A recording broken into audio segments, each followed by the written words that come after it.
नमस्ते नमस्ते, आइए। अरे भाई साहब, आप वो मंडप वाले हैं ना? जी।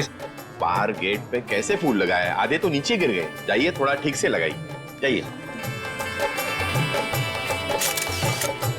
नमस्कार, बेटे की शादी की बहुत बहुत बधाई हो। Thank you Pritam, thank you very much. नमस्ते। नमस्ते भाभी जी। वैसे आपके चेहरे में खुशी के साथ साथ आंखों में आंसू भी दिखाई दे रहे हैं। भाभी जी, बेटी विदा हो रही है हमेशा हमेशा के लिए। जब आपकी मीनू अपने ससुराल जाएगी ना, तब आप भी समझेंगे कि बेटी के शादी के दिन माँ बाप को भावनाओं के किस उतार चढ़ाव से गुजरना पड़ता है। पर ठीक है, जो भी है, लड़का आपने बहुत अच्छा चुना। अमित तो हमारी शिवानी को पलकों पे बिठा के रखेगा। बस इसी बात का सुकून है कि बेटी एक अच्छे घर जा रही है। आइए ना, आइए बेटी।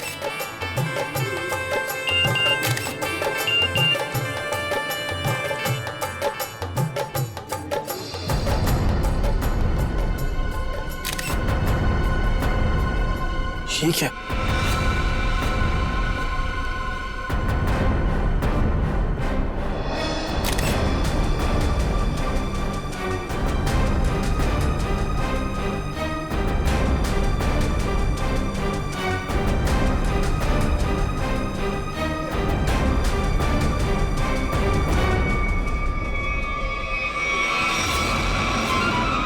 अनन्या, तुम यहाँ क्या कर रही हो? तुम्हारी शादी में डांस करने आई। देखो, ये बेकार की बातें मत करो। तुम्हें यहाँ नहीं आना चाहिए था। तुम्हें क्या लगा कि तुम ऐसे चुपचाप शादी कर लोगे और मुझे भनक तक नहीं लगेगी? आखिर चाहती क्या हो तुम? मैं सिर्फ ये चाहती हूँ कि तुमने जो वादा किया था मुझसे वो निभाओ। कैसा वादा? अरे मुझसे शादी करने का वादा। और कैसा वादा? अनन्या, बच्चों जैसी बातें मत करो, समझी? हूँ मैं बच्ची और अपने प्यार को किसी और का होते हुए नहीं देख सकती। तुम्हें ये शादी रुकवानी ही पड़ेगी। बच्चों का खेल नहीं हो रहा है यहाँ। अरे वही तो मैं कह रही हूँ, ये कोई मजाक नहीं है। ये मेरी और तुम्हारी जिंदगी का सवाल है। अच्छा, और शिवानी, उसका क्या? अरे उसे और कोई लड़का मिल जाएगा। तुम दुनिया के आखिरी लड़के हो क्या? बस, बहुत सुननी मैंने तुम्हारी। अब जाओ, जाकर अपने इस दिमाग का इलाज करवाओ। और एक बात ध्यान से सुन लो मेरी, ये शादी तो अब नहीं रुकेगी, होकर ही रहेगी ये शादी। तुम्हारा आखिरी फैसला है ये? मेरा हर फैसला आखिरी ही होता है। ठीक है, तुम्हें ये शादी बहुत भारी पड़ेगी, याद रखना। धमकी दे रहे हो तुम मुझे? धमकी ही समझ लो। अमित बेटा, मुहूर्त का समय निकला जा रहा है। पंडित जी बुला रहे हैं तुम्हें, आओ जल्दी आओ। जी, मैं बस अभी आया। आप चलिए, मैं आता हूँ। एक बार और सोच लो, बहुत बुरा अंजाम होगा इसका।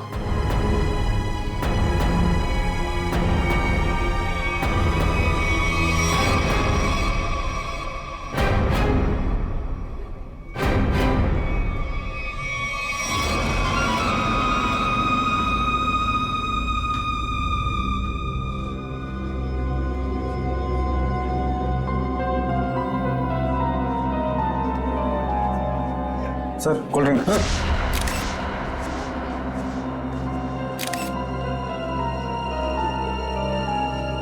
बहुत बुरा अंजाम होगा इसका। किसने भिजवाई ये कोल्ड ड्रिंक? मतलब सर? मतलब ये कि अनन्या ने भिजवाई है कोल्ड ड्रिंक? क्या मिलाया इसमें? नहीं सर, ये बस कोल्ड ड्रिंक है।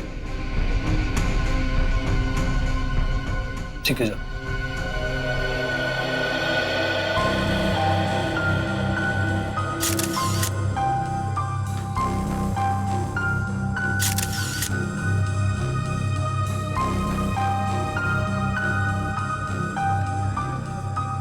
एक बार और सोच लो, बहुत बुरा अंजाम होगा इसका।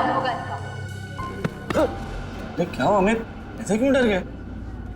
नहीं नहीं यार, कोई बात नहीं, तू बैठ आराम से।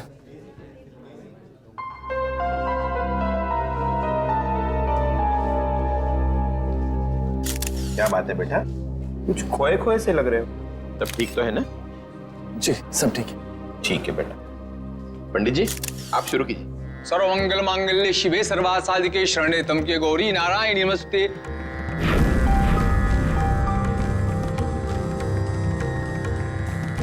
हर्ष जी, कन्या को बुलाइए, मुहूर्त का समय हो गया। हाँ अभी एक मिनट। राधिका बेटा सुनो तो, जरा शिवानी को लेके आना। जी अंकल।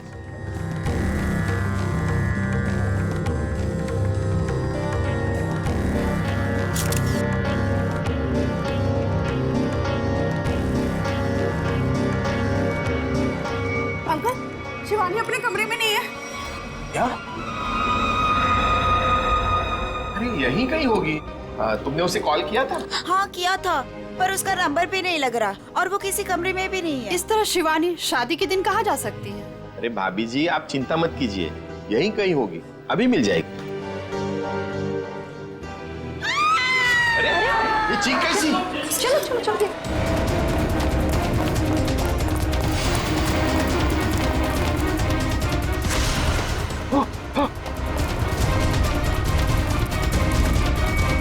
शिवानी, शिवानी, क्या हुआ मेरे बेटी को? शिवानी बेटा उठो, आके बोलो बेटा। सुभान, नब्ज नहीं चल रही इसकी। नब्ज नहीं चल रही का क्या मतलब है?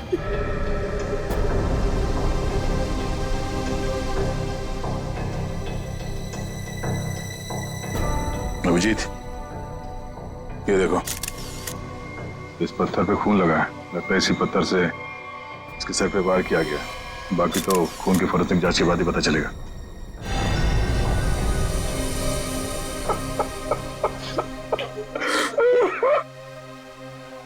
कोई घर वाला ही होगा, बाहर वाला होता तो नजर आ जाता। आप लोगों में कौन है जिसने शिवानी को आखिरी बार देखा था? सर, हम दोनों ही सुबह से उसके साथ में थे। वो एक कमरे में तैयार हो रही थी, उसे घुटन महसूस हो रही थी, तो उसने हमसे कहा कि वो बाहर खुली हवा में जाके आती है। पर वो गई और आई ही नहीं वापस।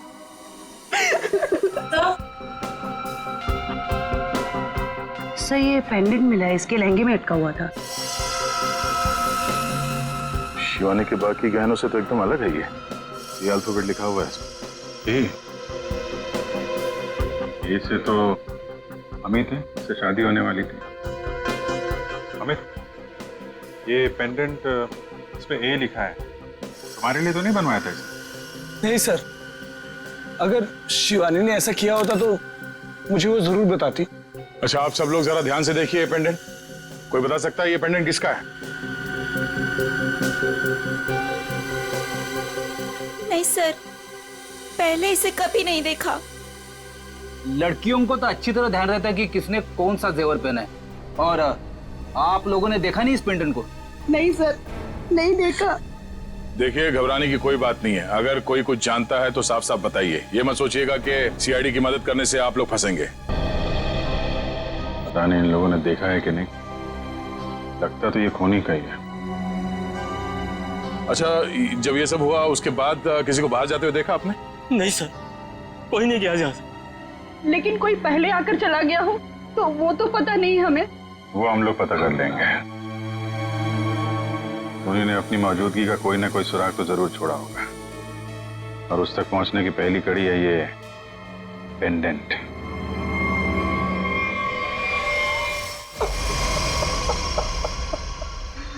सर, माना कि मैंने अपनी बेटी को खोया है, लेकिन आप इस तरह मेहमानों पर शक करके का अपमान तो न कीजिए प्लीज सर। अपमान नहीं कर रहे हैं हर्ष जी, शिवानी को इंसाफ दिलाने की कोशिश कर रहे हैं। अगर ये पेंडेंट मेहमानों में से किसी का है तो अभी पता चल जाएगा। सर, शायद किसी ऐसे मेहमान का हो जो शादी से जा चुका हो सकता है। तो फोटोग्राफर को बुला के लाओ। Yes sir.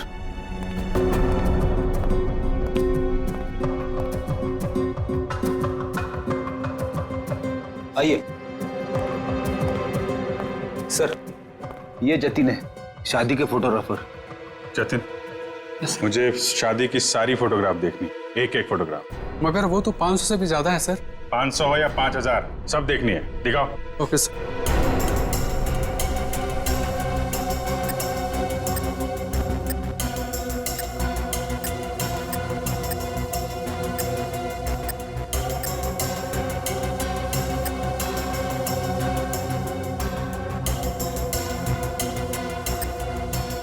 एक मिनट, पीछे वाली करना, पीछे वाली करना। Okay sir. जूम करो इधर, जूम। जयवंती, पेंडेंट देखो, वही लग रहा है।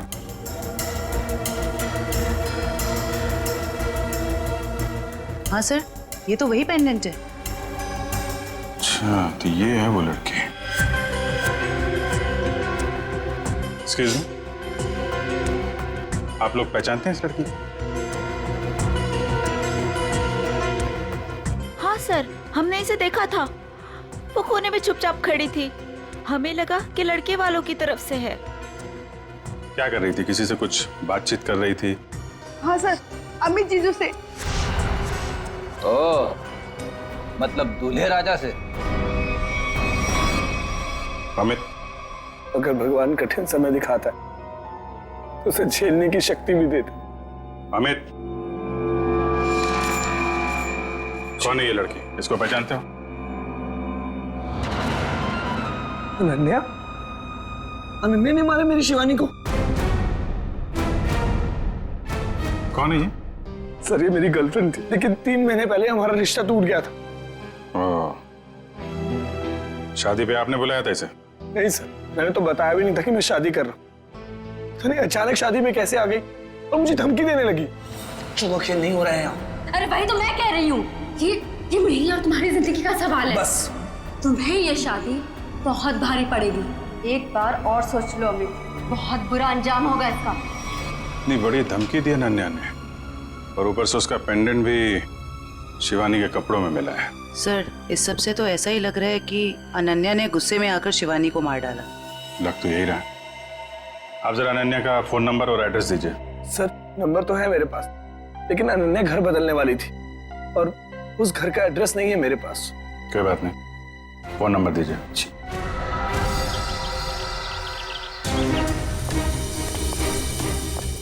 मुझे यहाँ से भागा है, जरूर कोई गवाह या सबूत मिलना चाहिए। सर ये इलाका इतना सुनसान है, यहाँ किसने देखा होगा उसे? शायद इस चावल में कुछ देखा। आइए आइए साहब, सुबह सुबह हमारी चाय पियेंगे, दिन अच्छा रहेगा। अदरक वाली स्पेशल चाय है। कब से चाय बेच रहे हो यहाँ पे? सब 3 महीना हो गए। चाय दूं? चाय भी पी लेंगे, जल्दी क्या है, हम लोग सीआईडी से हैं। सीआईडी से? हाँ। यहाँ चाय बेचने के लिए कब आते हो? सब रात को 8 बजे से। रात को 8 बजे से लेके सुबह 8 बजे तक 12 घंटे की ड्यूटी करना पड़ता है पेट के लिए।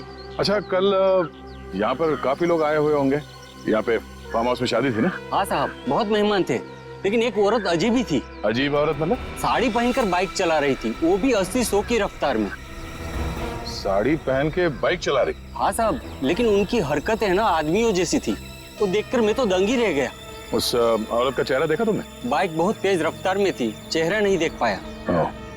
साड़ी कौन से रंग की थी? पीले रंग की साड़ी थी। पीले रंग की साड़ी। नाम क्या आपका? घनश्याम साहब। शुक्रिया घनश्याम। सर इसका मतलब मुजरिम एक आदमी था जो औरत के भेस में जुर्म करने आया था। मुझे पूरा यकीन है वो आदमी ही था। आगे देखते हैं, क्या कुछ और पता चल जाए उसके बारे में।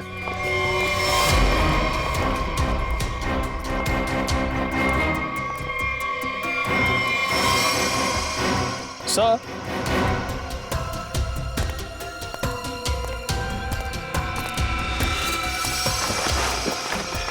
सर ये देखिए साड़ी।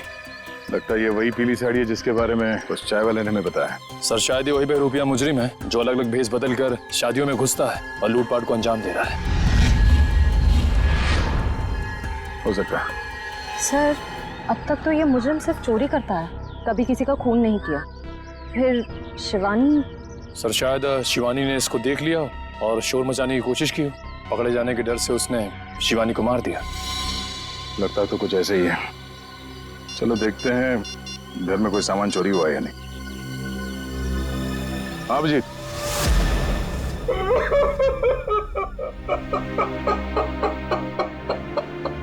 मेरी बेटी। अर्जी, हम आपका दुख समझते हैं, जानते ये समय आपके लिए बहुत मुश्किल है, लेकिन हमें शक है कि यहाँ पे चोरी हुई है। आप जरा चेक करके बता सकते हैं कि सारा सामान ठीक ठाक है या नहीं? ठीक है।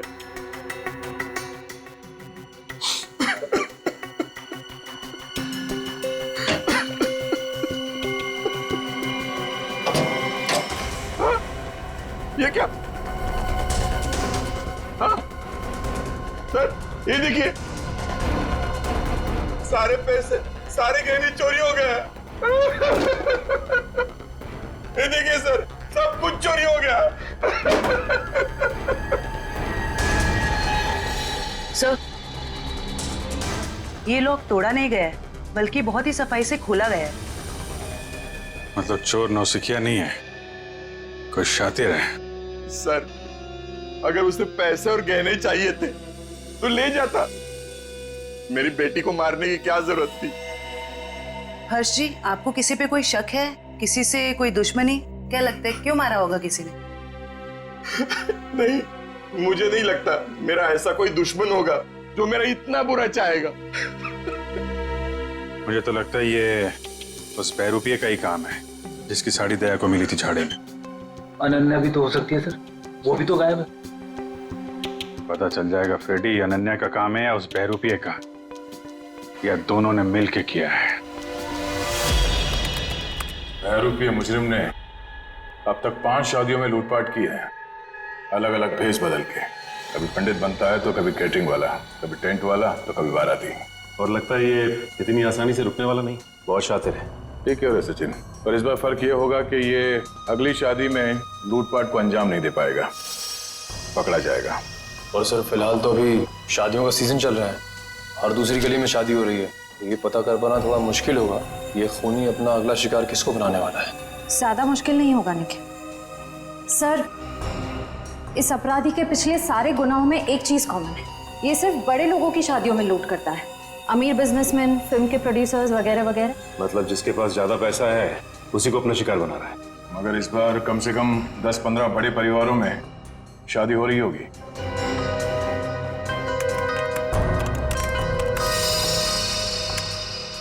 इस सब में एक बात कॉमन है, उसने पहला जुर्म किया यहाँ सांगानेर के पास, दूसरा भिवंडी के पास, तीसरा शिकाराबाद में, चौथा जुबेर नगर में और 5वां ट्रांसपोर्ट नगर में। ये सारे इलाके तो शहर से थोड़े बाहर की तरफ है। एग्जैक्टली फ्रेडी, सबसे पहले हमें पता करना होगा ऐसी कितनी शादियां हैं रईसों की जो शहर के बाहरी इलाकों में होने वाली है। आँख कान खुले रखना। इतना तो तय है कि वो बहरूपिया यहीं पे है, लेकिन किस भेष में होगा ये पता नहीं।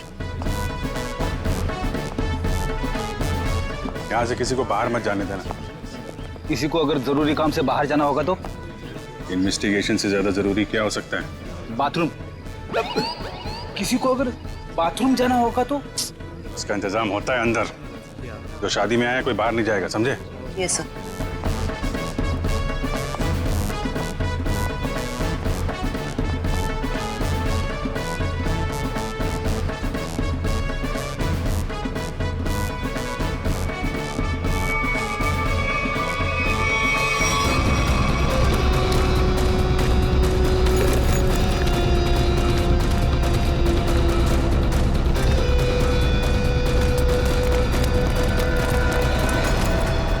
सर, हाथ आते आते रह गया।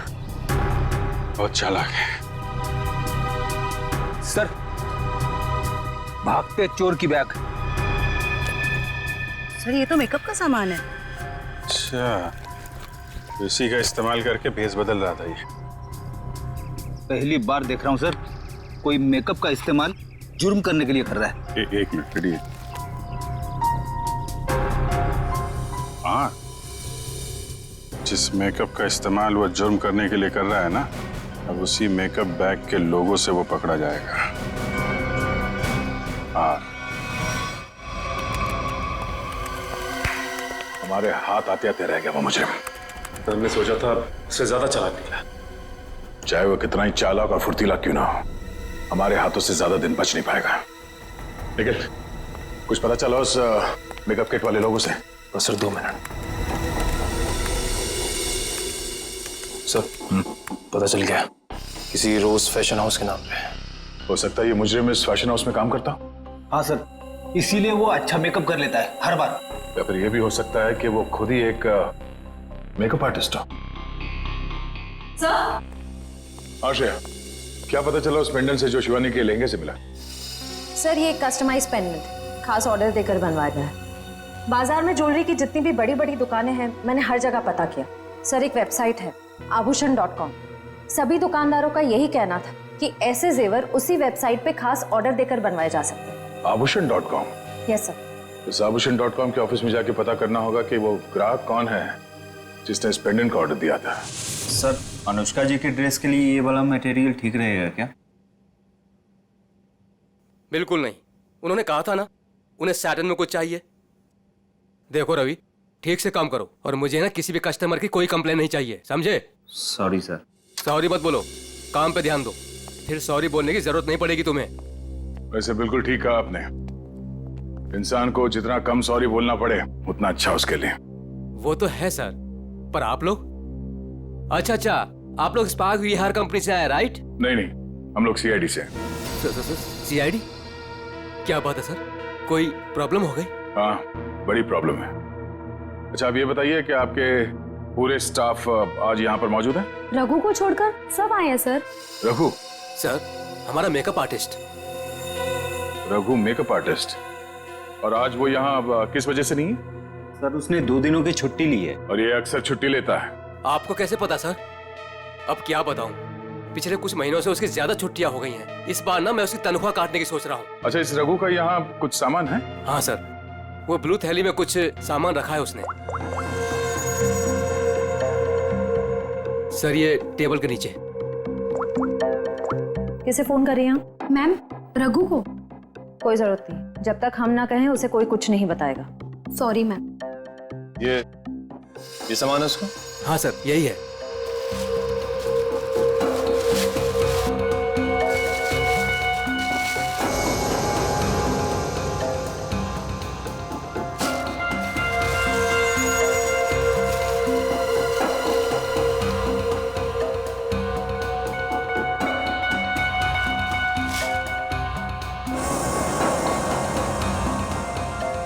सर, ये गमबूट्स, नीली टोपी, ये ग्लव्स, ऐसा हुलिया तो उसने कभी नहीं बनाया पहले। ये कैसा हुलिया हो सकता है सर?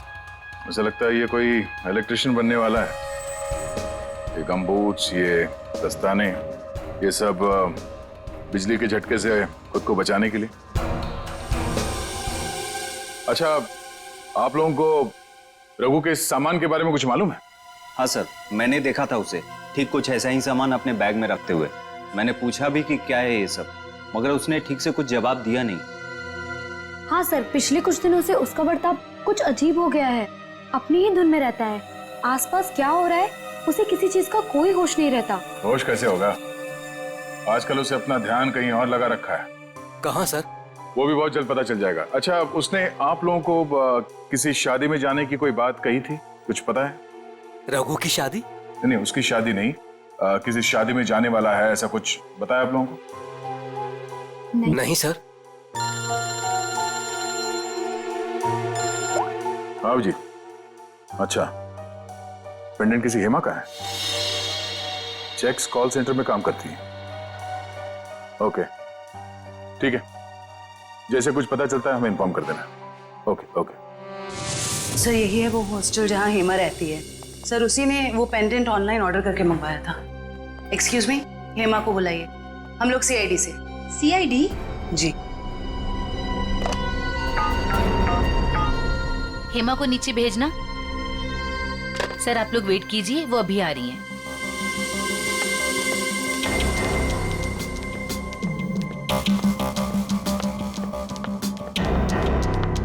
हेमा? जी, मैं ही हूँ हेमा। पर आप लोग? मैं जयवंती। मैं फ्रेडी। सॉरी, पर मैंने आप लोगों को पहचाना नहीं। कोई बात नहीं, लेकिन आप इसको तो पहचानती हैं? अरे, ये पेंडेंट ये कहाँ से मिला आपको? वहीं से जहां से आप इसे छोड़ के आई थी, लाश के पास। लाश? किसकी लाश? और ये क्या मजाक है? कोई मजाक वजाक नहीं है, तुमसे पूछताछ करने आए हैं। सीआईडी से हैं हम। सीआईडी? शिवानी का खून क्यों किया? नहीं सर, मैंने किसी शिवानी का खून नहीं किया। और ये पेंडेंट भी मेरा नहीं है, ये तो मैंने अपनी रूममेट अनन्या के लिए लिया था। हाँ। अनन्या? अनन्या तुम्हारी रूममेट है? है नहीं सर, थी। मतलब उससे 3 महीने पहले ही कॉल सेंटर की जॉब छोड़ दी और यहाँ से भी चली गई। अचानक जॉब छोड़ने की कोई वजह? सर, उसने वजह तो नहीं बताई, बस इतना कहा कि अब मुझे जॉब करने की जरूरत नहीं। हाँ, जरूरत क्यों होगी? लाखों करोड़ों के जेवर जो आ रहे हैं उसके पास अलग अलग शादियों से। सर ये रघु और अनन्या आपस में जरूर मिले हुए हैं। लाखों करोड़ों के जेवर? वो आप छोड़िए, ये बताइए कि अनन्या के मुंह से कभी किसी रघु का नाम सुना था? रघु? जी नहीं। अभी कहाँ रहती, कुछ मालूम है आपको? हाँ सर, मैं एक बार उसके घर गई थी, श्यामनगर। श्यामनगर? सर पड़ोसी बता रहे हैं कि उन्होंने कई दिनों से अनन्या को यहाँ नहीं देखा। कुछ ना कुछ गड़बड़ जरूर कर रही है लड़की। अमित ने जो एड्रेस दिया था पुराना, वहां से भी गायब। कॉल सेंटर का हॉस्टल भी छोड़ के दिया। उसे पता चल गया होगा कि हम लोग उसे पकड़ने वाले, इसीलिए भाग रही है यहाँ से वहाँ। दरवाजा खुला है?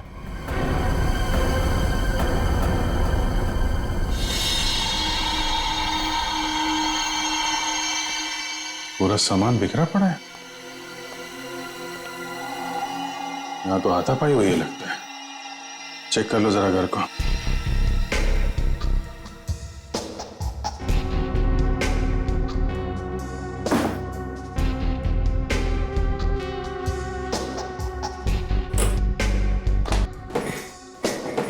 सर कहीं अनन्या की लाश को क्या पता अनन्या है या कोई और है, लाश है कि भी नहीं। जिंदा आदमी को भी तो घसीट सकते हैं ना। लेकिन इतना तय है कि कोई बहुत बड़ी मुसीबत में है। सर अब तक तो हमें लग रहा था कि इस सब में शायद अनन्या का भी हाथ हो सकता है, पर उसके घर का नजारा देख के तो यही लग रहा है कि मामला कुछ और है। वो खुद किसी बहुत बड़ी मुसीबत में है। सर शायद ये बहरूपिया खूनी अच्छी तरह से जानता था कि हम वहां जाने वाले और अनन्या के जरिए उस तक भी पहुंच जाए, इसीलिए जब तक हम वहां पहुंचते उसने अनन्या को गायब कर दिया। ये बहरूपिया मुजरिम ये हमेशा से हमसे 2 कदम आगे रहा है। ये बात तो तय है कि वो जिस किसी भी अगली शादी में जाएगा वहां पर वो इलेक्ट्रिशियन के भेस में जाएगा। सर शहर के बाहरी इलाकों में जितनी भी रईस लोगों की शादियां हैं उनकी लिस्ट कुल मिला के 7 लोगों की शादियां हैं। अरे बाप रे, मतलब 7 शादियों पे नजर रखनी पड़ेगी? उसकी जरूरत नहीं पड़ेगी फेडी। हमें सिर्फ इतना करना है कि इन सारे शादियों में फोन करके पूछना होगा कि वहां पे बिजली की कोई समस्या है या नहीं, क्योंकि ये आदमी वहां पर भेस बदल के जाने वाला है। और अगर ऐसा है तो अब तक वहां बिजली की छेड़छाड़ शुरू कर दी होगी उसने। कॉल करके देखते हैं। हेलो,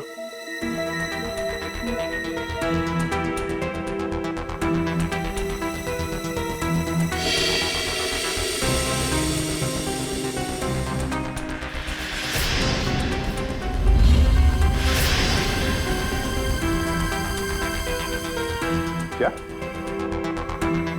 आपके यहाँ पे बिजली की दिक्कत हो रही है? हाँ हाँ, तो आपने किसी इलेक्ट्रिशियन को बुलाया अपने शादी में? बुलाया है? अच्छा, नहीं नहीं नहीं, वो बात नहीं है। ऐसे प्रॉब्लम वाली कोई बात नहीं है। वो क्या हम लोग इलेक्ट्रिसिटी डिपार्टमेंट से है ना, तो ये तो हमारी जिम्मेदारी है कि हम हर चीज का ख्याल रखें, ये देखें कि आपके यहाँ पे बिजली ठीक से आ रही है या नहीं। अब वैसे भी ये शादियों का सीजन है। जी हाँ, ओके ओके, थैंक यू। शादी मुबारक हो। या मतलब पनवेल वाली शादी में जा रहा है इलेक्ट्रिशियन बनके? जा तो रहा है, वहां से वापस नहीं आएगा। इसके लिए जेल में मंडप सजाओ।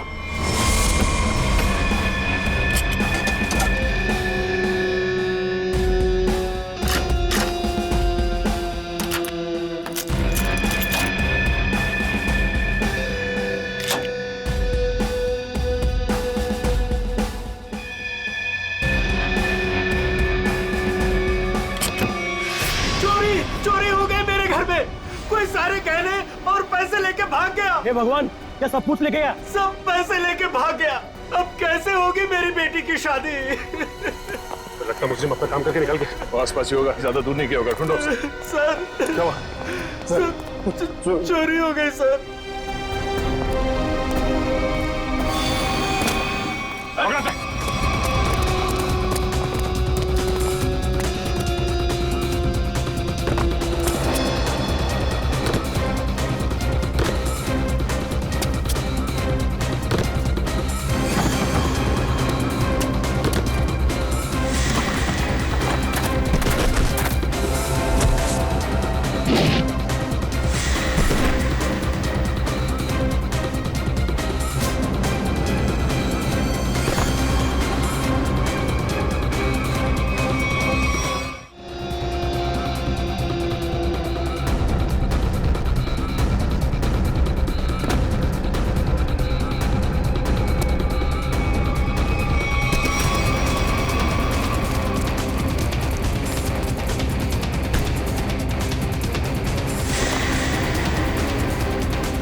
हम लोग इलेक्ट्रिशियन नहीं है, मगर झटका बहुत तगड़ा मारते हैं हम।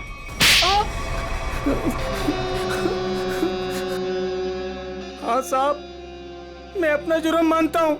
मैंने इन बड़ी बड़ी शादियों में चोरी की ताकि मैं कुछ पैसा जोड़कर अपने बच्चों का भविष्य सुरक्षित कर सकूं। बड़े नेक विचार हैं आपके। लोग अपने बच्चों की भविष्य को सुरक्षित करने के लिए नौकरियां करते हैं, दिन रात मेहनत करते हैं। तुमने चोरी की और बाकी तो सब बेवकूफ है ना। ऐसा नहीं है साहब कि मैंने मेहनत की रोटी कमाने की कोशिश नहीं की। मैंने बहुत कोशिश की साहब, पर मेरे पास वालों ने ही मेरी पीठ में छोरा घोंप दिया। क्या मतलब है तुम्हारा? काम मैं करता था, उसका श्रेय और इनाम कोई दूसरा लेके जाता था। मेरे नाम की बदौलत बहुत से लोगों ने पैसा और नाम कमाया और मैं गरीब का गरीब ही रह गया। इसलिए तुमने एक अच्छे मेकअप मैन होने का गलत फायदा उठाया। भेष बदल बदल कर जुर्म करने पहुंचे शादियों में। पहले चोरी की, अब खून किया। खून? आप क्या करें साहब? शिवानी को नहीं मारा तुमने? नहीं साहब, मैं बोला किसी को क्यों मारूंगा, मैं तो सिर्फ चोरियां करता था। बहुत हो गया तेरा नाटक। हर्ष जी की बेटी शिवानी का खून नहीं किया तूने? साहब, मैंने उसकी लाश तो पड़ी हुई देखी थी, पर मैं क्या करता साहब, अगर मैं शोर मचाता तो पकड़ा जाता, इसलिए भाग गया साहब। तुम्हें कैसे मालूम कि उसकी मौत हो चुकी थी? हो सकता है उसकी सांसें चल रही हो। तुम भी किसी मुजरिम से कम नहीं हो, समझे? और अब ऐसे चुप रहने से काम नहीं चलेगा। ठीक से याद करके बताओ, तुमने शिवानी की लाश के आसपास किसी को देखा? किसी को भागते हुए देखा वहां से? हाँ साहब, मैंने किसी को तो देखा था, बाइक पर भागते हुए। क्या शादी का कोई मेहमान था वो? नहीं, कोई बाहर से ही था शायद। साथ में का चेहरा देखा तुमने? अंधेरा बहुत था, तो चेहरा नहीं देखा। बाइक का नंबर देख पाए? बाइक का नंबर नहीं देखा, पर नंबर प्लेट के पास कोई स्टिकर लगा था साहब। कैसा स्टिकर? एक स्टिकर था जिसपे आरपी लिखा था। हो सकता है बाइक के नंबर प्लेट पे खूनी के नाम का इनिशियल हो। नहीं निखिल, मुजरिम इतना बेवकूफ तो नहीं होगा कि अपने नाम के इनिशियल बाइक पे छोड़ के जाए। ये बात तो तय है कि इनिशियल ही है, पर ये किसी के नाम का इनिशियल है या कुछ और, ये पता करना पड़ेगा। अरे जल्दी जल्दी साफ सफाई करो, कस्टमर्स आने ही वाले होंगे। और हाँ, टेबल नंबर 17 पर उधारी की शराब मत देना, समझ गए तुम सब? जी सर। और अगर ज्यादा शराब मांगे तो बोल देना कि आज से उधारी बंद। ठीक है, आज से उधारी बंद। और शायद अब इस पब को भी बंद करने का वक्त आ गया है। सर मैं तो बस यूं कह रहा था सर। दरअसल हम लोग सीआईडी से। सीआईडी? हाँ सीआईडी। अपने पूरे स्टाफ को यहाँ पे बुलाइए, यहाँ पे लाइन में खड़ा कीजिए, हमें पूछताछ करनी है, जल्दी। जी जी सर। अब प्रेम, मदन, राजू, हरी, जल्दी आओ सब यहाँ पर। क्या हुआ सर? कल शाम हर्ष कुमार जी के बेटी की शादी में कौन गया था यहाँ से? क्या मतलब? कोई नहीं गया था? हाँ? सर जरूर कोई यहीं से गया था। हमने इस पब के सारे मोटरसाइकिल्स चेक किए, सब पे वही आरपी का स्टिकर लगा हुआ था जैसे रघु ने हमें बताया था। हर्ष कुमार का फार्म हाउस, हमारे पब की बाइक, ये पूछताछ किस चीज की हो रही है? हर्ष जी की बेटी शिवानी के मर्डर की किसी ने उसका खून कर दिया। खून?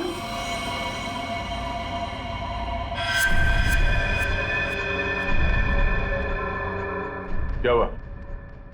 ये तुम्हारे हाथ इतने क्यों कांप रहे हैं? हाँ? कल शाम हर्ष जी के फार्म हाउस में तुम गए थे क्या? सर मैं क्यों जाऊंगा, मैं तो उन्हें जानता तक नहीं। तो एयर कंडीशन कमरे में तुम्हें इतना पसीना क्यों आ रहा है? पहुंचो, साफ कर लो। सर पहली बार खून के पूछताछ हुआ देखकर घबराहट तो होगी ना। ऐसी घबराहट तो उसी को होती है जिसने गलत काम किया हो। जरूर कोई ना कोई है यहाँ जिसके हाथ खून से रंगे हुए हैं। मैनेजर साहब, जरा अपना हाथ दिखाइए। सर मैंने कुछ नहीं किया सर, मैं तो कल रात 1:30 बजे तक यहीं पर था। हमने कब कहा खून होने का समय? हमने बताया नहीं। तो आपको कैसे पता चला कि खून 1:30 बजे से पहले हुआ? मैं तो बस बार बंद होने का टाइम बता रहा था। ओ,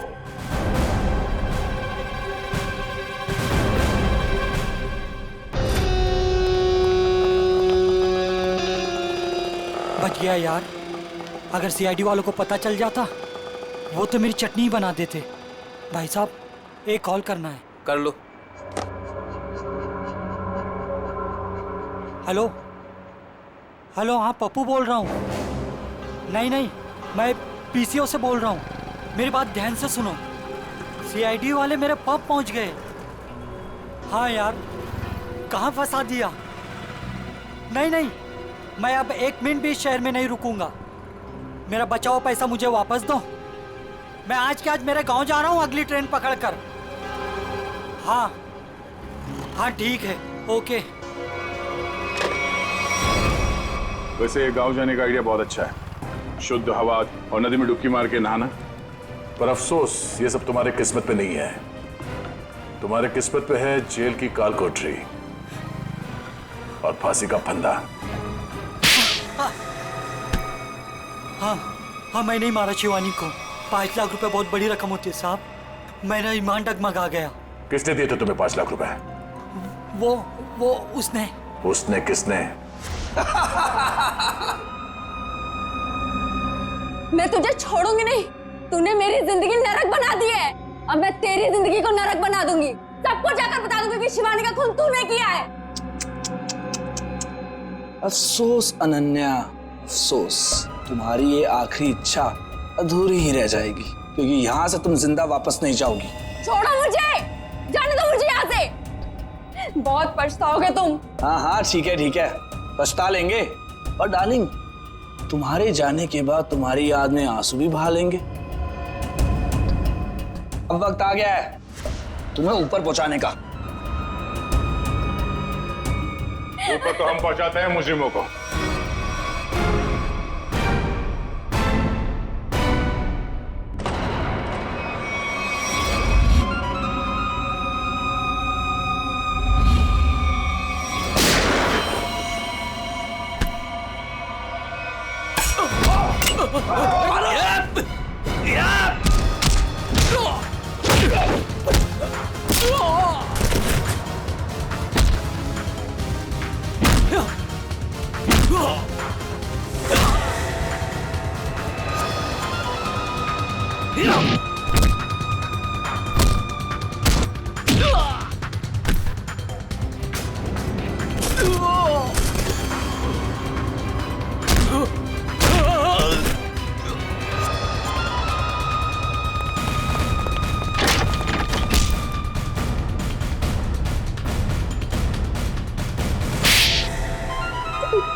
हाँ, शिवानी को मैंने ही मारा। पर क्यों? तुम्हारी तो शादी होने वाली थी शिवानी के साथ। वो शादी एक दिखावा थी, असल में मेरा प्लान कुछ और था और शिवानी को मेरे प्लान के बारे में भनक लग गई थी। कैसा प्लान? मैंने और अनन्या ने मिलकर एक प्लान बनाया था कि शिवानी से मैं सिर्फ और सिर्फ पैसों के लिए शादी करूंगा और उसके बाद सब कुछ अपने नाम करके उसे तलाक दे दूंगा। शर्म आनी चाहिए, पैसों के लिए इसका तक गिर गया तू। हाँ? मेरे लिए वो शादी सिर्फ और सिर्फ एक बिजनेस डील थी और वो उस वक्त खराब हो गई जब शिवानी को मेरे प्लान के बारे में पता चल गया था। और तुम डर गए कि कहीं पूरी दुनिया के सामने शिवानी तुम्हारी पोल न खोल दे। हाँ, क्योंकि अगर वो सब सामने आ जाता तो बिजनेस इंडस्ट्री में जो मैंने नाम कमाया था वो सब मिट्टी में मिल जाता। और इसलिए मैंने पप्पू को शिवानी की सुपारी दी और उसने वहां तुरंत आकर अपने काम को अंजाम दिया। जब बिजनेस में तुम इतना नाम कमा ही चुके थे तो पैसों के लिए इतना गिरने की क्या जरूरत थी? क्योंकि मुझे बिजनेस में घाटा हो रहा था। मैं अपना घर, गाड़ी, ऑफिस सब कुछ गिरवी रख चुका था। मुझे पैसों की इतनी जरूरत थी कि मुझे पता ही नहीं चला कब मेरा चुना हुआ रास्ता सही से गलत हो गया। तुम्हारे इस गलत रास्ते में इस अनन्या ने तो खूब साथ दिया था, फिर तुम इसे क्यों मारना चाहते थे? क्योंकि सर दिन रात इसके दिमाग में सिर्फ एक ही चीज चलती है, मुझसे शादी करना। उस दिन शादी में भी आकर इसने मुझे धमकी दी थी कि अगर मैंने शादी कैंसिल नहीं की तो इससे बुरा कोई नहीं होगा।